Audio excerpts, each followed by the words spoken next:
Fala pessoal, tudo bem?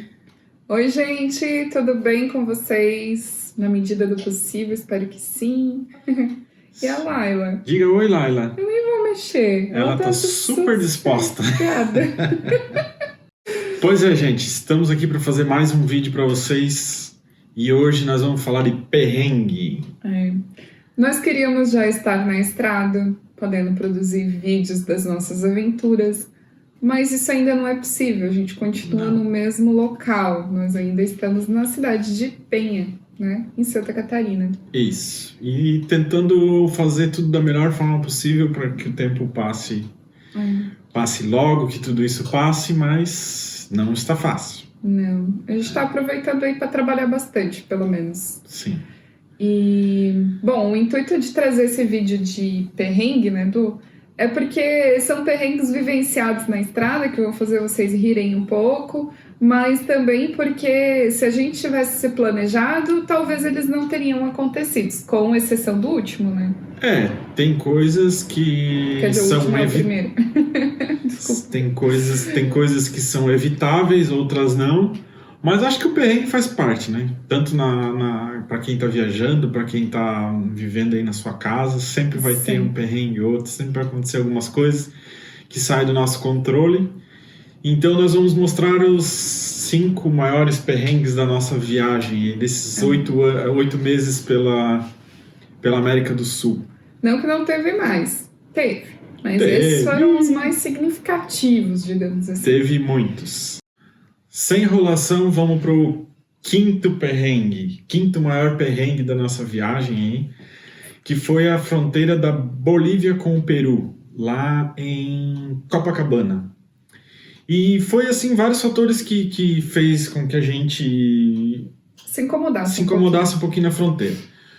Um deles foi porque a gente não estava com a documentação da Laila toda certinha, porque não era para a gente ter viajado pela Bolívia, porque haviam protestos e outras situações, mas nós acabamos viajando pela Bolívia, então esse é um dos fatores, né? E outro é que todo mundo afirmava que aquela fronteira ali de Copacabana com Puno, no Peru, era bem tranquila, todo mundo passa com cachorro e tal, não tem muita fiscalização, as pessoas transitam a pé de um lado para o outro, então é bem tranquilo. Só que o que aconteceu? Quando nós chegamos lá, você estacionou o carro bem na frente da imigração. E eu e a França descemos da caminhonete e fomos fazer a imigração. E a Laila ficou dentro do carro. Só que a baixinha aqui começou a fazer um estardalhaço dentro do carro. E daí todo mundo viu que tinha um perrito. Sim. E aí não nos restou alternativa. A gente teve que fazer a declaração da Laila. Mas a documentação que nós tínhamos dela, os atestados veterinários e tudo mais, estavam dentro da validade. Porém, era do Chile para o Peru e não da Bolívia para o Peru. Então, a gente tinha que ter tido a documentação dos órgãos de dentro da Bolívia, né? Então, ali foi o primeiro problema. Mas, no fim, o guarda, o responsável... O responsável lá do Senasa, lá deles. Lá, acabou aceitando, porque viu que a gente estava com a documentação dela, realmente, vacinas e tudo mais. Tava tudo certo, a parte da Laila estava tudo certo. Só faltava o documento do governo colombiano, boliviano. Isso. E aí veio a notícia, tá tudo certo, ele aceitou, legal. Aí veio a notícia ruim. A gente teve que pagar 95 soles, que convertendo com a cotação da época dava mais ou menos uns R$130. E não podia pagar ali na fronteira, a gente teve que pegar um tuk-tuk, ir até lá no banco, conseguir sacar o dinheiro, porque nós não tínhamos ainda moeda peruana, a gente acaba sempre fazendo o câmbio na próxima cidade, na primeira cidade do país, sacar o dinheiro, fazer o depósito na conta do Senasa peruano, voltar com um comprovante para daí poder entrar no país. Aqui na fronteira do Peru deu ruim, até que lá no banco fazer um depósito na conta do Senasa deles, que é o Ministério da Agricultura, de 99 soles, para poder entrar com a Laila. O detalhe é que eu não tô com dinheiro, porque a gente sempre costuma sacar. Vamos ver se eu consigo sacar nesse banco aí. Tô andando de E aí só a França foi, porque a caminhonete estava ali, a Laila ali, eu tive que ficar ali para fazer para cuidar do carro e tal, porque tem muita gente transitando ali, é meio bagunçado. Bom, imagina, né? Bolívia, Peru, fronteira, é uma bagunça. E eu tive que ficar lá e a França teve que ir sozinha de tuk-tuk no banco e fazer o depósito. Então, foi um perrengue que acabou acontecendo, a gente se estressou bastante no dia. Normalmente, dias de fronteira são dias estressantes para qualquer viajante, assim. Porque... Tira um dia só para fazer aquilo, porque sabe que sempre pode ter problema. E quem viaja com cachorro sabe que às vezes é um pouquinho mais complicado. Então, nós estávamos preparados e foi o que aconteceu. Perrengue puro. Tem toda essa história, gente, contada aí no canal no YouTube, no vídeo 37, que a gente vai deixar aqui na descrição. Tá na descrição desse vídeo aí, você pode assistir o perrengue por completo. É verdade. Me vivenciar essa história para não passar por isso. Então, vamos para o quarto maior perrengue da nossa viagem, que foi ficar sem dinheiro. E num dos lugares mais inóspitos que a gente teve em nossa viagem, que é a província de Catamarca, na Argentina. Foi quando nós fomos visitar o campo de Pedra Pomes, que fica entre as duas cidades ali de Eupenon e Antofagasta de la Sierra, na província de Catamarca. Mas é um lugar muito inóspito, não tem nada lá, não tem posto de combustível, não tem supermercado, não tem absolutamente nada. A cidade é toda feita de pedra pome, de tijolos de pedra, ou será que é barro? É tijolo. Tijolo mesmo? Então é barro. E nós tínhamos pouca informação do lugar. Porque não é um lugar visitado. Não é um lugar muito turístico, apesar de ser um dos lugares mais legais que nós fomos, mais lindos. Único. É um lugar incrível. Mas, então, nós não tínhamos muita informação. E o que aconteceu? Fomos para lá com pouco dinheiro. Na verdade, não era pouco dinheiro. É porque não aceitava cartão de crédito, não tinha internet. Então, na emergência... que tinha um lugar assim, tão inóspito. Ai. E nós chegamos lá, não tinha nem posto de combustível. Então, foi, assim, bem complicado. A viagem é bem longa mesmo, de uma cidadezinha que eu não me recordo o nome, mas até chegar lá é muito longe. Então, a gente gastou mais de meio tanque de diesel. E aí chegou lá, não tinha um posto para abastecer. Não tinha posto para abastecer. Não tinha. E daí eu fui comprar diesel, daí comprei de uma mulher que vendia na casa dela. De galão, assim, sabe? Isso, ela ia galão, colocando. Sei lá, uns 5 litros, acho que a gente comprou. Mas, assim, umas 3 vezes mais caro. Sim, caríssimo, assim, tipo hoje uns R$8 o litro, mais ou menos. Então era o dobro mais do que o dobro que a gente estava pagando, então foi bem caro, daí a gente colocou pouco, para não ficar sem dinheiro. Mas por fim a gente acabou ficando praticamente sem dinheiro e quase sem combustível, então a gente teve que seguir viagem desse jeito, foi bem complicado. Fomos para outra cidade, também o posto, a Antofagasta de la Sierra, também o posto não aceitava cartão, um posto assim parecido no Velho Oeste, assim, é muito inóspito mesmo. E não tinha o que fazer, tinha que ser moeda local, não podia ser dólar, não podia ser real, não podia ser cartão, a gente tinha que ter ido, assim, realmente com dinheiro vivo, né, para poder abastecer e para poder se alimentar e tudo mais, tinha que ser dessa forma. E o lugar lá é muito louco. Eu nunca vi tanto vulcão, eu nunca vi tanta lava de vulcão. É um lugar mais inóspito, realmente, da viagem que a gente visitou. E nós queríamos ter passeado mais por ali, só que daí nós ficamos sem dinheiro, ficamos com medo de ficar sem combustível. Então isso aí prejudicou um pouquinho, mas nada apaga o lugar maravilhoso que é. A gente dormiu uma noite só lá. Bom, toda essa história aí a gente contou por completo lá no vídeo 22 e o vídeo 23 do canal, que a gente também vai deixar aqui na descrição. Eu recomendo vocês assistirem porque os lugares nesse vídeo que a gente mostrou é muito divino. Então vamos para o terceiro maior perrengue da nossa viagem. E esse aí foi tenso, cara. Foi na Península Valdez. Na Argentina. Lugar maravilhoso. Sensacional também. E o lugar é muito bonito, de frente para o mar, e muita natureza, pinguim, baleia, golfinho. Golfinho? Não. Não lembro. Leão marinho, lobo marinho, tem de tudo lá.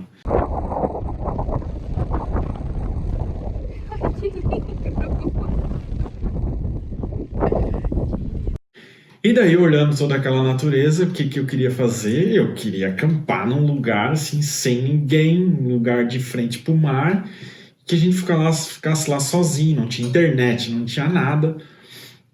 E foi isso que a gente foi tentar fazer. Aquele acampamento de responsa hoje.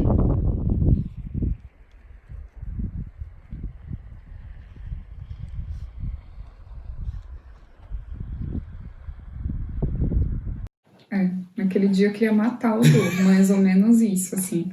Na verdade, quando a gente chegou lá, a gente chegou já mais final da tarde, foi fazer o almoço, ficou tirando fotos, meio de tarde, contemplando o pôr do sol. A maré, daí, tipo, era em cima de uma falésia, assim, bem no alto. E a maré tava lá atrás, bem lá embaixo. Calminho. E a falésia, sei lá, tinha uns 4 metros de altura, se não mais. Acho que mais.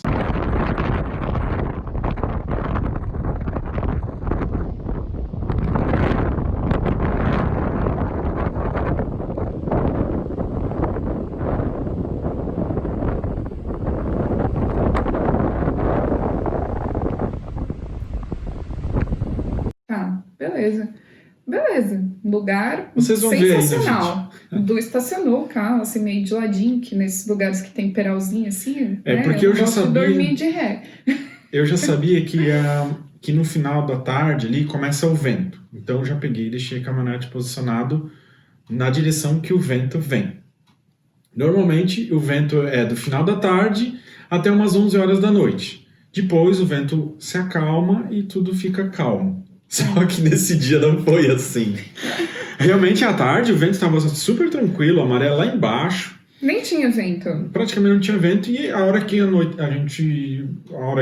anoiteceu, Começou. o vento começou a ficar mais forte, mais forte, mais forte. E a maré começou a subir muito. A caminhonete fazia assim. Balançava um pouco, tal. E, enfim, a gente fez janta, tal, e o vento foi aumentando. Só que a França já queria ir embora, só que eu sempre achando que o vento ia amenizar ali para umas 11 horas da noite. Ele fez montar a cama, ele fez deitar, e eu não conseguia dormir. Sim, já estávamos deitados para dormir. Tava e muito não conseguia tensa. dormir. E daí, a partir das 11 horas, ao invés do vento diminuir, ele aumentou. E começou a chacoalhar muito, chacoalhava a caminhonete e tal, e eu já estava escutando... Mas assim, vento não é problema, né? Não é problema. O problema não foi o vento, na verdade. Só que assim, a caminhonete ficava chacoalhando. Só que o barulho do mar estava cada vez mais forte. E daí eu fui obrigado a descer para dar uma olhada no que estava acontecendo lá fora. E foi daí que eu vi que o mar estava ali, assim, porque a poucos eu metros da caminhonete. escutei a água do mar, a onda, batendo no nosso carro. No camper já. E ele... não é nada, é só o vento. Aí eu fui lá fora olhar e daí eu vi que o negócio estava feio, porque o mar, assim, estava à tarde a, sei lá, mais de 100 metros longe da gente, porque a maré estava bem baixa. E à noite, simplesmente a maré chegou a uns 5 metros ali do carro, e daí com o vento, a água batia, a água ia para cima e o vento começou a jogar a água na caminhonete e no camper. Mas o mar praticamente ficou no nível que Sim. a gente estava. Era um turbilhão, parecia uma máquina de lavar. Terrível. Eu nunca passei tanto medo, porque para tirar o carro de lá foi bem ruim. A gente teve que desmanchar todo o acampamento para conseguir sair. Ó, gente, lembra daquela falésia enorme? O mar chega aqui em cima, muito bravo. Tava molhando o carro e eu morrendo de medo. É inacreditável, não sei quantos metros sobe, mas eu só sei que a água chegou, tava batendo no carro e a gente foi obrigado a sair. É surreal a altura que ela sobe. Eu tô com Tá aí, muito medo. O carro tava ali do lado desse arbusto, aí tava o carro. Olha aí, olha o naipe das ondas. Começou a bater água no carro, tá batendo ainda, muito vento. Vamos ser obrigados a ir embora. Quando a gente saiu, ninguém transita pela península à noite, inclusive tem várias placas dizendo que não é para fazer isso, e a gente saiu de lá onde a gente estava. No que a gente saiu de uma ruazinha para pegar a rua principal para ir no vilarejo, um carro da polícia. O carro da polícia Ainda é isso. interceptou a gente, daí eu expliquei pra ele, a gente tava dormindo lá na praia, mas daí não teve como suportar o vento, era muito vento, a água subiu demais. O cara riu da nossa cara, Ele lógico, riu, ele né? disse, ninguém dorme lá. Eu disse, eu acabei de descobrir isso. Isso era 1h da manhã, mais ou menos. Aí E a gente acabou... foi pro centro da cidade lá e dormiu no camping municipal que tinha lá. E lá não tinha vento. Não, lá super tranquilo e passamos a noite lá. Foi... Então jamais vão dormir num lugar sem ter certeza como é que é a condição climática daquele lugar à noite, gente. É verdade. Um aprendizado aí. Toda essa história foi contada no vídeo número 20 do nosso canal. Tô com a colinha aqui olhando o número dos vídeos, vocês perceberam? Mas vai estar tudo aí na descrição também. Então vamos ao perrengue de número 2. O segundo pior perrengue da viagem. O que aconteceu foi que nós ficamos sem bateria na caminhonete. Na verdade, antes de sair de viagem, eu já sabia que a bateria era muito velha e que ela não ia aguentar a viagem toda.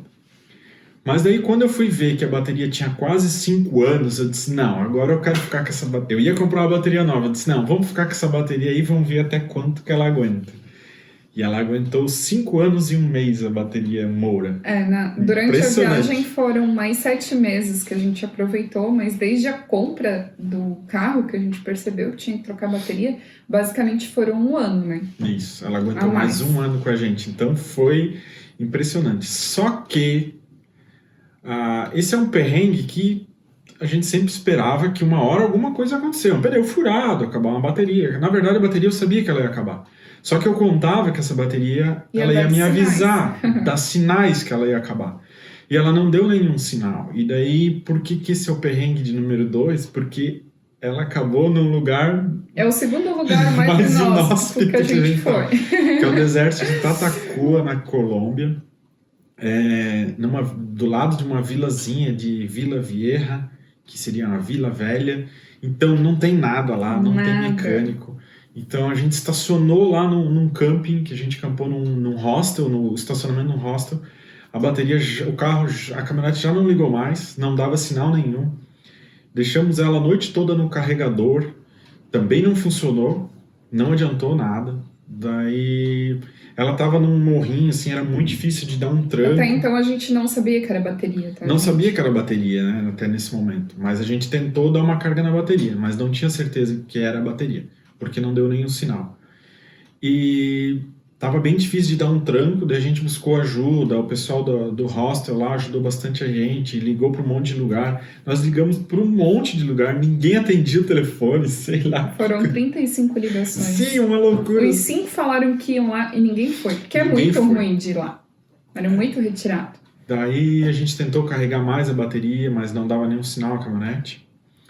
E por fim resolvemos dar um tranco, mas precisava de muita gente, porque ela estava num lugar pela força, né? A caminhonete é pesada e ela estava num lugar que tinha que subir. Assim.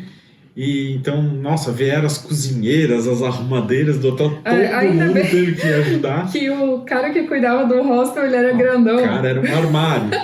Tinha uns 2 metros de altura e 2 de largura. Aí a gente conseguiu sair de lá, demos um tranco na caminhonete e fomos para Neiva, que era a cidade mais perto. Isso, felizes. Que Vamos direto para a concessionária, porque a gente comprou Toyota para não se incomodar. Só que Neiva é 1 hora de viagem dali. Então a gente foi para Neiva sem conhecer o deserto de Tatacoa, que era o que a gente estava fazendo lá. Nós íamos conhecer o deserto de Tatacoa. Então voltamos para Neiva, 1 hora de viagem. Calor infernal. Foi o pior calor da viagem. E fomos para a concessionária da Toyota, que tem concessionária em Neiva, mas a concessionária não nos atendeu. Para veículos que solamente são distribuídos por Colômbia. ¿Vamos a entender? Políticas de la empresa o de la compañía como tal. Si viene una Tundra o una camioneta que no es importada por nosotros, desafortunadamente no podemos hacer. Puede que sean muy similares, pero no podemos atenderlo. Sí, lo entiendo. Claro.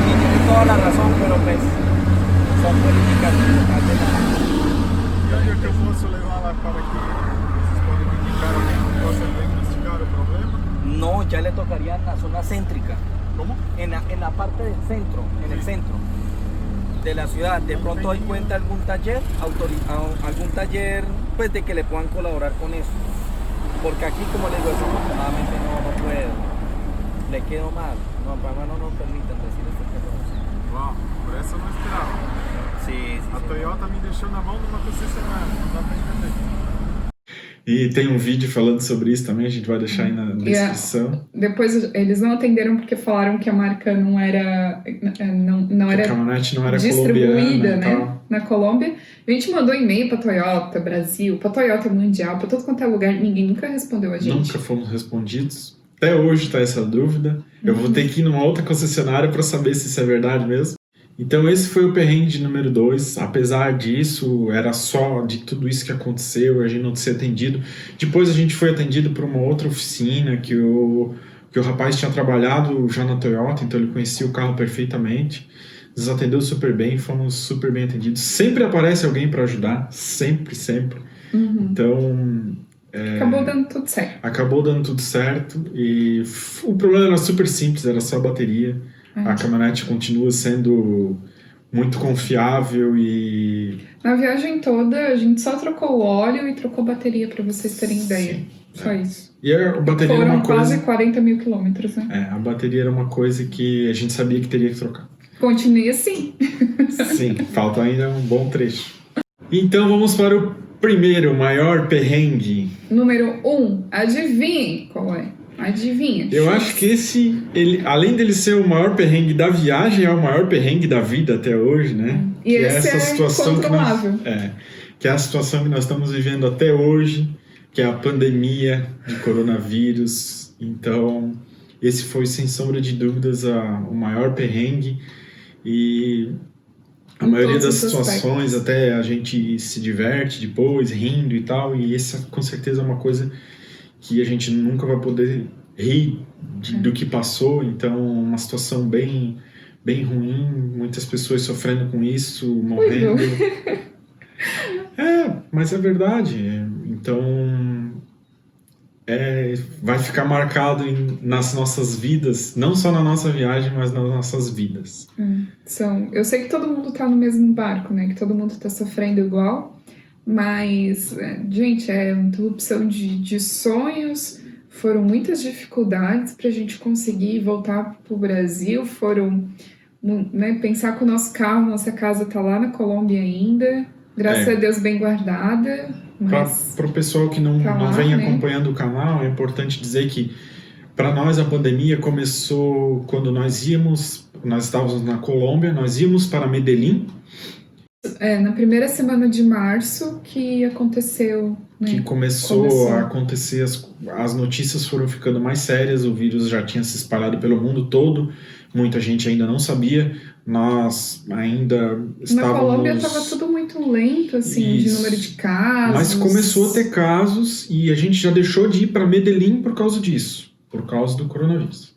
E fomos para Cartagena, que era o lugar que a gente mais queria visitar na Colômbia. Pensando na estrutura da cidade também, pensando que lá a gente pudesse encarar isso aí melhor, de uma melhor forma. Imaginando que seriam uns 15 dias, né? Ali a gente nem imaginava nada ainda, né? Então a gente chegou em Cartagena num sábado e nos instalamos lá no estacionamento de um hostel. A gente acabou ficando no hostel porque a gente não estava achando um lugar legal para ficar, então a gente acabou alugando um hostel. E isso foi no sábado. No domingo nós ainda conseguimos passear em Cartagena. Foi o único dia de passeio. Foi o único dia de passeio lá. E a gente conseguiu ir para a cidade amuralhada e tal. Tem vídeo aí falando sobre isso. Tem um monte de vídeo falando sobre essa pandemia aí no nosso canal. Foram dias bem difíceis. Então, a gente passeou no domingo e na segunda-feira, pronto, fecharam tudo, a polícia foi pra rua, nós tentamos fazer compra, já foi complicado, tem vídeo disso aí também, foi bem tenso, assim, o negócio mudou, assim, da água pro vinho muito rapidamente, foi bem assustador, assim, a polícia bem truculenta na rua, mandando todo mundo ir pra casa, mas nós queríamos fazer uma compra para justamente sair dali, né? Poder comprar comida e água para poder sair dali. E foi o que a gente fez, mas foi bem difícil, foi bem complicado. A história é bem longa, né? É muita coisa pra gente contar. Ela tá ainda acontecendo? A partir do vídeo 73 do nosso canal, a gente começou a contar tudo isso ali pra vocês. E quem tiver interesse em saber como que foi essa experiência, algo que a gente nunca imaginou que ia acontecer e que ia interromper a nossa viagem, a viagem de tantos outros viajantes, mas, né, não só isso, impactou realmente a vida de todo mundo. Então é um perrengue incomum na vida de todo mundo, né? Infelizmente não tem ninguém sendo beneficiado com essa situação. É uma situação muito triste e que a gente espera passar logo, né? Então esse foi o nosso perrengue número 1. E esse a gente não poderia ter evitado, com certeza. Não, esse era inevitável e no final das contas a gente tem que agradecer que nós estamos aqui, estamos bem. Desde abril, apesar de que nosso carro tá lá, tem gente sofrendo muito mais ainda do que a gente, então a gente tem que respeitar essas pessoas e uma hora isso tem que acabar. Tem que, né? Então é isso, gente. É isso aí, pessoal. Esses são os nossos maiores perrengues e parece que não tem fim. Então espero que vocês tenham gostado do vídeo. Pode curtir aí, comenta como é que vocês estão passando aí por esses perrengues também. E se inscreva no canal, que nós vamos ficar aqui. Nós vamos voltar com tudo ainda. A gente vai trazendo aí algumas informações, a gente vai começar a trazer uns vídeos sobre os top 5 de cada país que a gente visitou. E depois, quem sabe, fazer um top 5 da viagem toda. Será que isso vai ser possível? Vai. Só 5 da viagem toda da América do Sul? Só 5 não dá. 10, top 10. Top 10, né? Então tá bom. Então é isso, gente. Fiquem com Deus aí, se cuidem e é isso aí. É isso aí. Tchau!